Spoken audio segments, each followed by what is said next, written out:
Welcome to Shooting Straight with Brad and David. I'm David Clouse, your Navajo County Sheriff, and my partner. I'm Brad Carline, your Navajo County Attorney. And this month we're joined with Jason and Toni from Sunrise Ski Patrol. Thank you both for... Yeah, thank you for having us on. We appreciate it. Thank you. We appreciate it. Yeah. We're here to learn a little bit more about what you guys do and some of your duties and qualifications to get involved. So, Jason, if you just start off and kind of explain a little bit about Sunrise Ski Patrol. What is Ski Patrol? Okay. Well, basically, Ski Patrol is responsible for mountain safety on the mountain, making sure that, we take care of people when they're injured or ill on the mountain. We're responsible for setting up the mountain, marking obstacles, putting up fences, stuff like that. Those are the big things that we do. Yeah. So you're kind of medical, EMT, safety, risk managers, and a few other hats? Yeah, we are technically what we're called as outdoor emergency care technicians. That's a special certification that's offered by National Ski Patrol. And probably the correct way to think of it is OEC is like EMT basic training, except it's set up for in the outdoor area, because when we pull up to the scene of an accident, we don't have the luxury of pulling up with an ambulance and all the equipment that you can pull up. We pull up with a toboggan and that's it. Yeah. What's a toboggan? You have to help. A toboggan? Did I say that right? You did, yeah. A toboggan is basically, it's probably 8 feet long, usually made out of mostly fiberglass. Slides on the snow really, really good. Set of handles for you, and so yeah, that's what a toboggan is. Yeah. So you put somebody in that that's where and we put ski the them down. There you go. Yeah, we transport patients down when they're injured or hurt, and we also do a lot of courtesy rides. So if skiers or snowboarders get themselves in a situation that they can't continue down the rest of the run and need some assistance, we give them a little free ride down the hill. So how often is your medical assistance needed? Is it something that rarely happens? I know skiing is somewhat of a dangerous sport, between twisting knees to running into other skiers and boarders to hitting trees and fence lines. Do you get called on much? Pretty much daily, especially on weekends and holidays. So Jason and I are part of a volunteer program with National Ski Patrol, and then the ski area has pros or professional ski patrollers that are paid part of the staff and primarily work during the week, and then a few of them on the weekends. But every weekend is a little different. It depends on our crowds. It depends on our skiers, the kind of skill level that they're at. For our particular area, because we get a lot of people from the Tucson and Phoenix area, they're more of an intermediate kind of skier, so we tend, and it's kind of prone to have more accidents, a lot of knees and shoulders and wrist injuries, and we do have trauma accidents. When you're talking about safety on the mountain, people skiing either beyond their skill set or beyond a speed where they can appropriately stop and control their speed. So we kind of see it all. So how are you dispatched to an event? I think of that, you're kind of like a patrol deputy on the mountain, right? Right, yeah. Are you guys skiing up and down, just looking for danger or people in need, or do you get dispatched to an event? Well, much like the EMS system in the county or on the town, we actually have a dispatcher, and that is their job during the day. To receive any kind of calls where assistance may be needed, and then we'll dispatch assistance to one of our 3 mountains on the hill. And so we all carry radios, so we hear what's going on the entire hill. We may be assigned to a specific mountain, either Sunrise or Apache/Cyclone. And so we kind of always have our ears and have active listening and really understanding what's going on. So do you keep somebody at the top of the various mountains? Because otherwise it seems like it'd take a while for that ski lift to get you up, to get in position to help somebody. Yeah, we have patrollers at the top of all 3 mountains, generally speaking.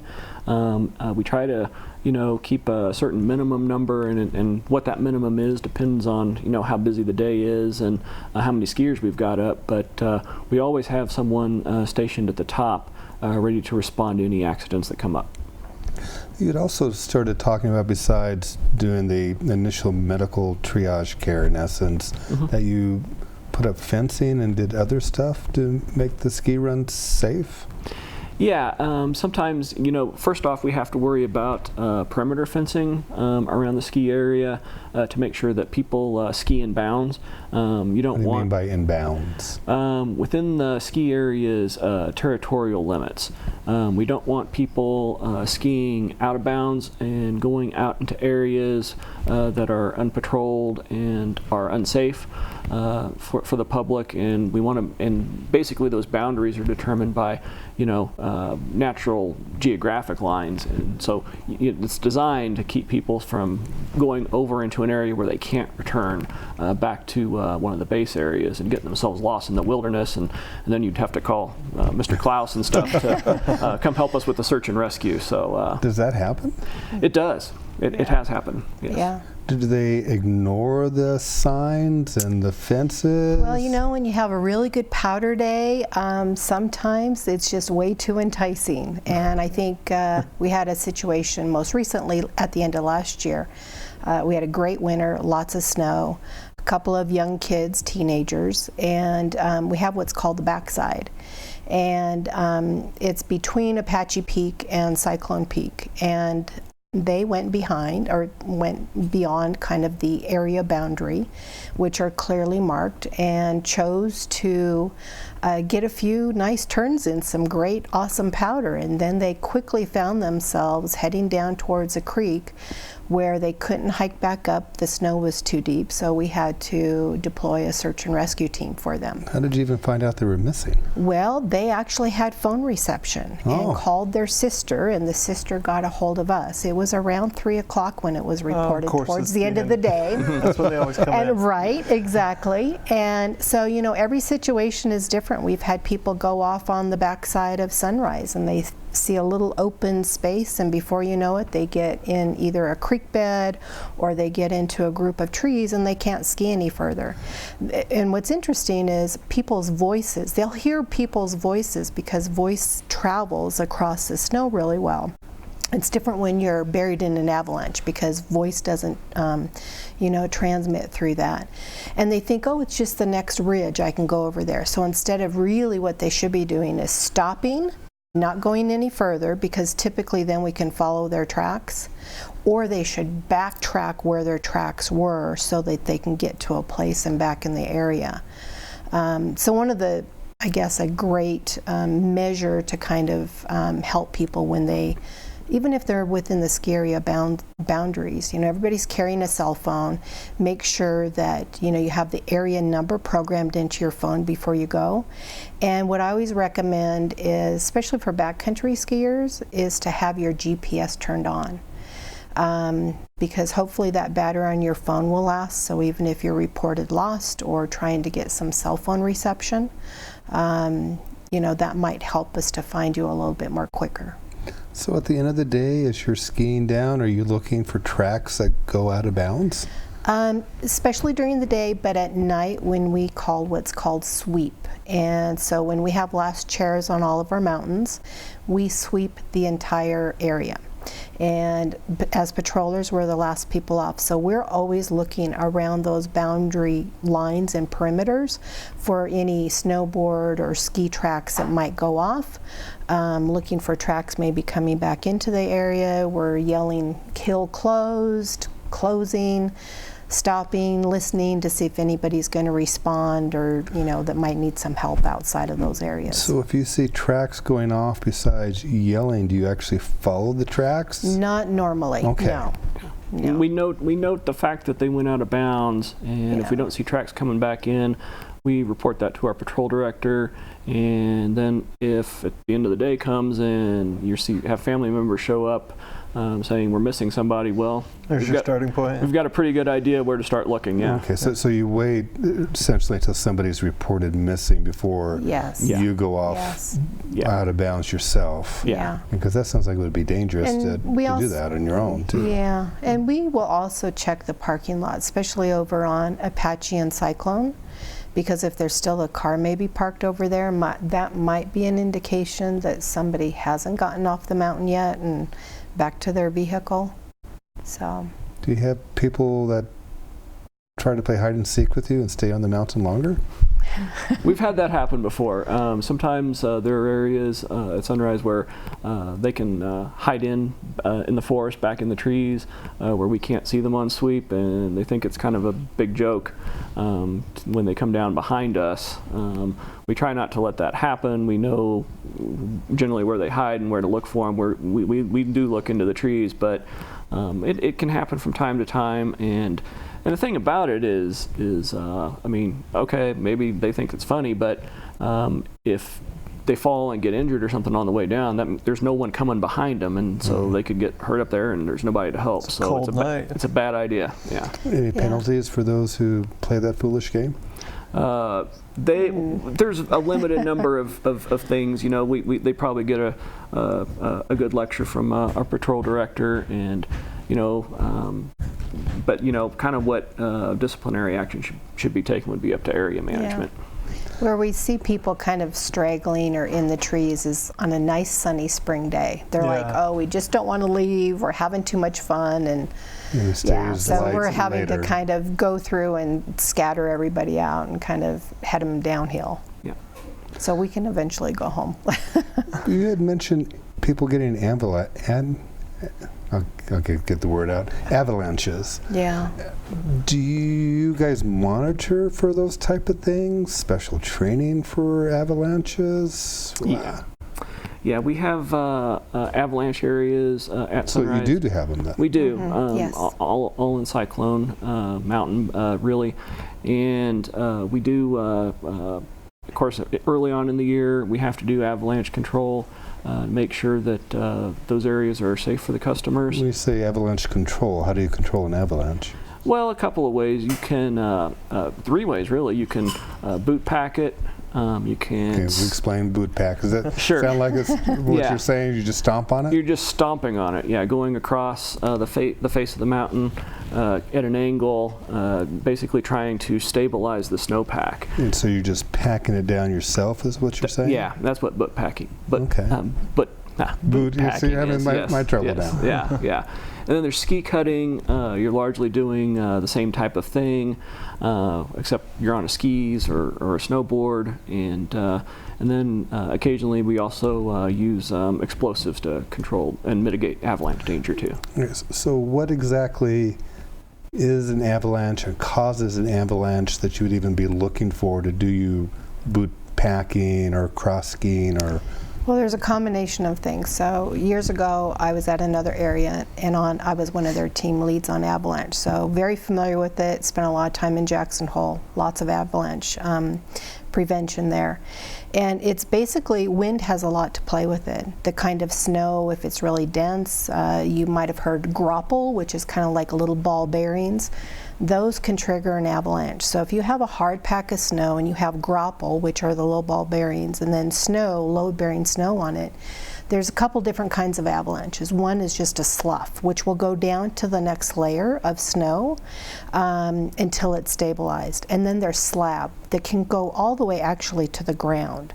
So they can be pretty significant. And what people don't realize is when an avalanche happens, there's usually what we call a fracture line at the top or somewhere at the beginning of the area. And then as the avalanche slides down, there's what's called a toe of deposition area. And trees, rock outcroppings, if somebody gets stuck in that, they can actually attain very serious life-threatening and even, that can lead to death situations.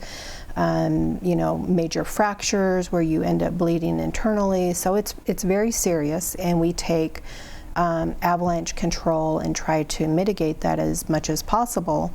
So those are some of the characteristics about avalanche. One of the things that when we're doing control work, we will do a snow pit. and you dig that, and you can actually physically see the different layers of snow.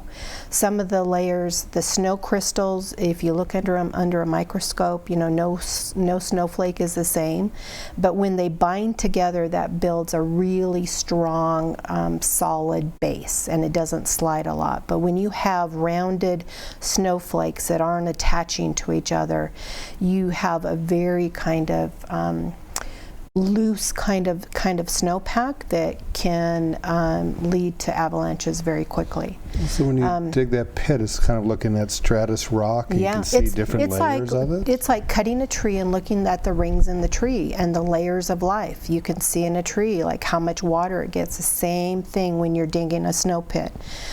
So shovels and probes are important to us.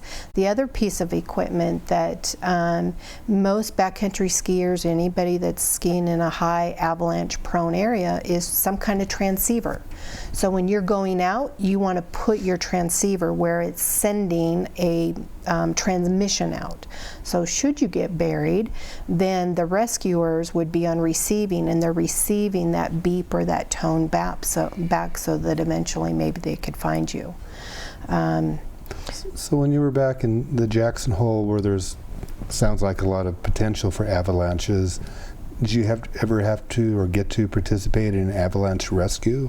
Is somebody? Yes, quite a bit, backcountry, and we also worked with avalanche dogs that are trained to sniff people. And in the snow, they have a really great keen sense of smell. But when you come to the rescue part, I mean, we do all kinds of training, even search and rescue from Tucson, Maricopa County Sheriff's Office, and their search and rescue has actually come up to Sunrise and have done a 2-day training. They actually stay at the top of Cyclone. They do a mountaineering class, the Avalanche 1 and 2 class. And so our reach is a little bit farther than just the White Mountains, and we have an impact even greater within the state of Arizona as far as the education that we provide. So are you looking every time there's a major storm that comes in that brings 18 inches or 12 inches? So the next day you're evaluating? Yes. Yeah, and it depends a lot on the wind too. Yeah. The wind and plays found a big that role. interesting that wind has, I thought it would be weight that kind of sloughed down the hill, but wind? Yeah. Yeah. If you're on an aspect where what we call wind loading, where the wind's blowing in one direction and the snow is rolling back, and it kind of creates a little bit of a wind lip, that creates dangers where it's more likely to avalanche. Is that because the wind then puts pressure on that snow lip? If there's weak layers underneath it, like Toni was talking about, and then you get a bunch of heavy snow built up on top of it, it's a lot more likely to have. Yeah, what you see is, so you have a ridge, and the wind is coming this direction. It's called the leeward wind, and it builds up a cornice. And that's where then it billows all the snow kind of behind that cornice. It's kind of like a wave, where people are surfing, that big cornice. And so when we do control work, usually that pillow underneath that cornice is a really good place for us to throw dynamite and to throw some kind of explosive. I mean, usually we're throwing charges of maybe 1 to 2 pounds. We do 90-second fuses. It's kind of exciting to hear fire in the hole and then hear it explode. And then sometimes you'll see kind of black on the surface from the explosive. But what we're really looking for is sometimes you can actually hear the snow or the part of the mountain just kind of settle. And you will maybe even see a crack where it's settled 6 inches or something. Settling good or bad? Yes, that is good. That part's good, okay. Because you had mentioned before that the crack was a sign that it may be a coming avalanche. Yeah, no, and that's why we maybe, depending on the snow conditions, that's where we can either do boot packing, like Jason said, maybe ski cutting. And when you ski cut, you work in a team of 3. You always have a spotter. You have one person going across. You never have more than one person on that face of that snowpack area, so that you always have a couple of eyes. And then another person will come when that first person in the group is in a safe area. So how do you determine who gets the short straw to get to ski across that or well, walk maybe across seniority or something, or maybe it's a rookie thing. Yeah. But it's, you've got to really be able to trust each other and have a healthy respect and take it very seriously. It's because otherwise you're putting yourself at risk. So how many ski crosses would you have to do to get it packed down? It depends on how long the slope is.